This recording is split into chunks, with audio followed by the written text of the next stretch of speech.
Саламатсыздарбы, урматтуу жалпы бизди көрүп аткан онлайн көрүүчүлөр. Өтүп аткан сабактарыбызды жалпылай сиздер менен уламакчыбыз. Бүгүн өтүлүүчү негизги темабыз бул Р тамгасына байланыштуу эреже. Эгерде буга чейин баамдап байкап келаткан болсоңуздар, Р тамгасы кээде ичке, кээде жоон окулуп атат.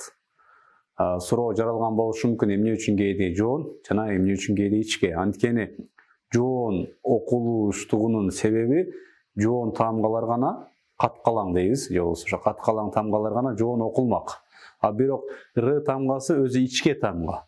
Ичке болсо дагы бирок кээ бир учурларда жоон окууга туура келип атат. Себеби кандайча дегендин жоопторун буюрса бүгүнкү биздин сабагыбыз аягына чейин сиздер менен толук түшүндүргөнгө аракет кылат деген үмүттөбүз. Эмесе биз менен чогуу болуңуздар. Р тамгасы эки абалда окулат дедик. Жоон окулат, ичке окулат. Муну тажвид илиминде таухим анан таркик. Таухим дегени жоон окуу, таркик дегени ичке окуу. Бүгүн биз сиздер менен канткенде Р тамгасы жоон окулат, ошол тууралуу биз өтмөкчүбүз. Биринчи абалы мисалдарга назар салыңыздар. Канткенде окулат, эреже монтип айтат. Р тамгасы фатхалуу болгон болсо, Р тамгасы жоон окулунат. Балким нол өзү бул аракеттин деген тыбышты билдирет да, ра дебестен ра деп окушка туура келет. Ра. Менен о'нун ортосунда. Ра. Ра. Мисалы, суратун эмес, балким суратун. Суратун. Табарака. Табарака эмес, табарака. Бул биринчи абалы. Р фатхалуу болгон болсо, жоон окулат. Экинчи абал. Р сүкүндүү болуп, өзүнүн алдыңкы тамга фатхалуу болгон болсо, карайбыз. Биринчи сөз. Тармихим. Тармихим. Р тамгасы сүкүндүү болду дагы, алдыңкысы фатха болуп атат. Алдыңкы тамганын аракети А. Дээрлик биз көпчүлүгүбүз буга чейин тармихим деп, тар деп Р'ны ичке айтып атканбыз да. Балким эреже айтат, жок. Р'ны ушундай учурда, ушундай абалда жоон окуйсуң. Тару. Тару михим. Жоон болгондо бир аз даммага ыктап дейбизби, бир аз даммага жакындаштырып айткан туура болот. Тару десең ката албетте. Тару. Тарумихим. Тармихим бар, анан тарумихим. Тарумихим же марфуатун. Марфуатун. Марфуатун эмес. Марфуатун. Же болбосо Куранда дагы мисал мындай сөздөр көп келип калышы мүмкүн да. Арсала. Арсала деп окуп калабыз да. Балким муну дагы арсала. Арсала. Бул экинчи абалы. Үчүнчү абалы Р сүкүндүү болуп, өзүнөн кийинки келген тамга каткалаң тамгаларынан болсо, же болбосо жоон тамгалардан. Эмне үчүн мен бул 7 деген цифраны жазып койдум, анткени жоон тамгалар эсиңиздерде болгон болсо 7. Ха, каф, фа, ва, гайн, сад, анан бот тамгасы. Демек, Р сүкүндүү болуп, андан кийин жоон тамгалардын же каткалаң тамгалардын бирөөсү келген болсо. Мисалы, мир содан, мир өзү ичке окулуш керек эле. Мир, анан содан. Р сүкүндүү өзүнөн кийинки каткалаң тамгасы болгондуктан Р'ны жоон. Меро. Меро содан. Меро содан. Ошол сыяктуу эле фир. Фир эмес, феро.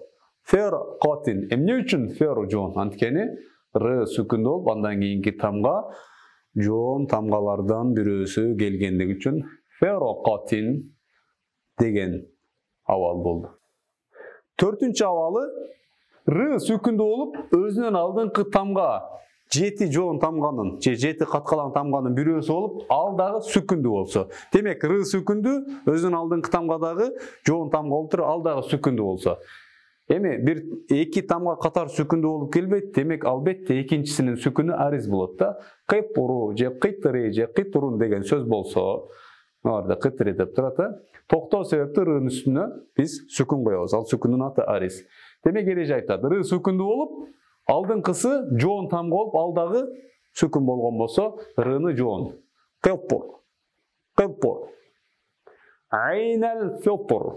Айнал филпур. Р сүкүндүү, өзүнүн алдыңкы тамга дагы жоон болду дагы, ал дагы сүкүндүү болгон үчүн айнал филпур. Бешинчи абал. Р сүкүндүү болуп, өзүнүн алдыңкы тамга дагы сүкүндүү болуп, андан алдыңкы тамга фатха болсо. Бир аз башыбыз айланып калышы мүмкүн. Эки сүкүн катар келбейт, да эскерте кетейин. Демек, экинчи сүкүнү бул лазим эмес, бир ариз сүкүн. Токтоо себептүү пайда болот. Токтобосоң, ал жерде сүкүн жок, бирок токтодук. Мисалы, фажру деген сөз болсо, ушул жерден аят бүтүп, фажр деп токтош керек болсо, рыда сүкүн пайда болду. Демек, р сүкүндүү, өзүнүн алдыңкы тамга дагы сүкүндүү, өзүнүн алдыңкы тамга фатхалуу болду. Окуйбуз, ошондо биз рыны жоон кылып, фажр. Фажр. Шахрун. Р сүкүндүү, токтоо себептүү. Рыдан алдыңкы тамга дагы сүкүндүү, өзүнүн алдыңкы тамга фатхалуу. Фажр. Шахр. Шахр. Кадр. Бул эмне мына 5-чи теманы сиздер Кадр сүрөсүнөн карай турган болсоңуздар, ошонун ар бир аятынын аягында токтолуп аткан жерде ушул эреже көп кездешет. Же Фажр сүрөсүн карай турган болсок, Инна анзалнаху фи лейлатил кадр. Ва адрака ма лейлатил кадр. Же эң кыска сүрө деп билген Вал аср деген сүрөнү дагы рысын жоон окуш керек болот. Вал аср. 6-чы абалы, көпчүлүк бул 6-чыны кошот же кошпойт. Кошпогондор эмне үчүн? Р тамгасы таммалуу болгон болсо жоон окулат эле деп коет да. Буруч же русул. Ушуну дээрлик көпчүлүк бир менен кошо түшүндүрөт да.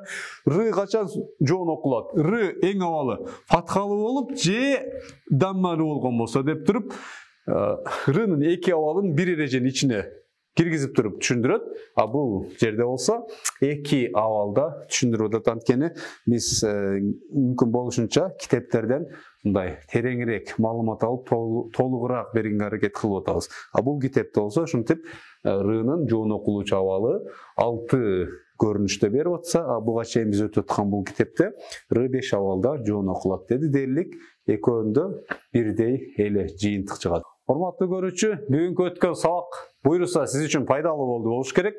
Мындан кийин р келгенде дагы демек ойлонуп калабыз, р жоон окулуш керек экен 5-6 абалда. Мындай болгондо жоон, тигиндей болгондо ичке. Ал эми кийинки сабактын жүрүшүндө иншалла биз р тамгасынын ичке окулуу тартиптерин үйрөнөбүз. Буйруса рга байланыштуу дагы темабыз аягына чыгат ошол менен. Кийинки сабактардан көрүшкөнгө чейин, ассаламу алейкум.